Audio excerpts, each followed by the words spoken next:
Patroli Belanda sudah sampai ujung desa, Ma. Kita tahan mereka di sini. Jangan sampai Belanda mengetahui gerak mundur kawan-kawan kita. Serang patroli bagian depan, lalu kita mundur ke utara secepatnya. Itu mereka, bersiaplah. Kom op, soldaat!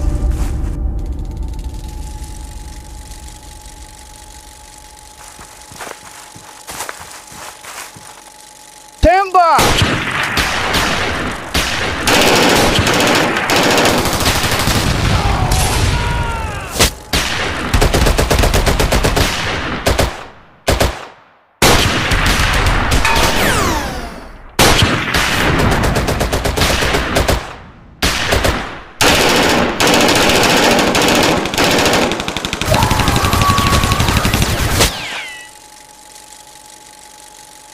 Twee republikeinse extremisten gedood. Abdul Jalil, seorang gerilya militer Akademi Jogja, gugur. Ia tertembak ketika berpapasan dengan patroli Belanda di Dusun Sambiroto.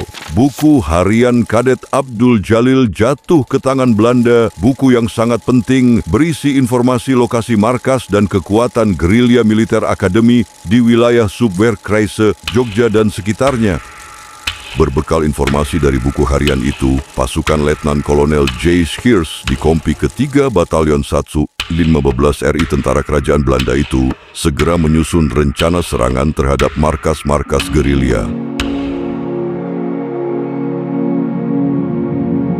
Sepertinya Belanda sudah mengetahui lokasi markas kita, Komandan.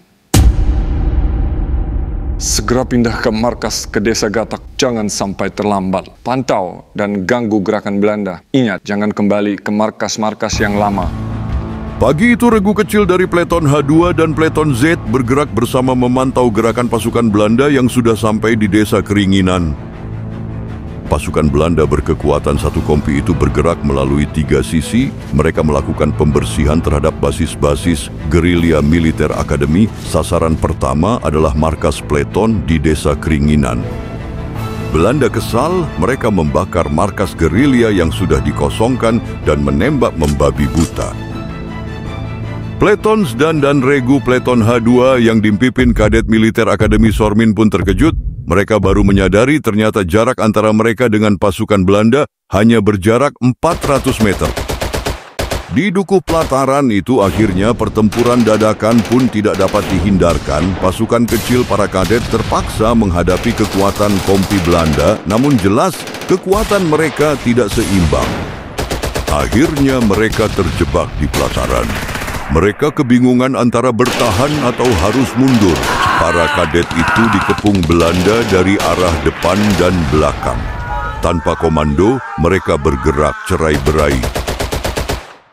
Letnan Utoyo yang baru tiba dari Desa Gatak berusaha membantu para kadet. Tetapi helm baja Letnan Utoyo tertembus peluru ketika ia sedang berusaha menghalau Belanda. Letnan Utoyo gugur di tempat.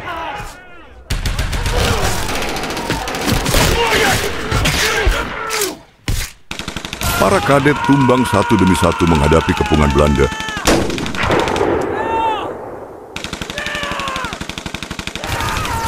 Pasukan Belanda mereka semakin menggila menghajar peleton kecil militer Akademi tanpa ampun. Mereka terus memburu para kadet. Beruntung Regu Suwito dan Harsono berkesempatan melepaskan diri dari kepungan dan berlari menuju utara.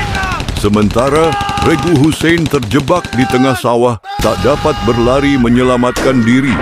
Akhirnya, Hussein bersama 7 anggotanya gugur di pelataran. Namun Hussein sempat berduel dengan berani 1 lawan 1 menghadapi prajurit Belanda.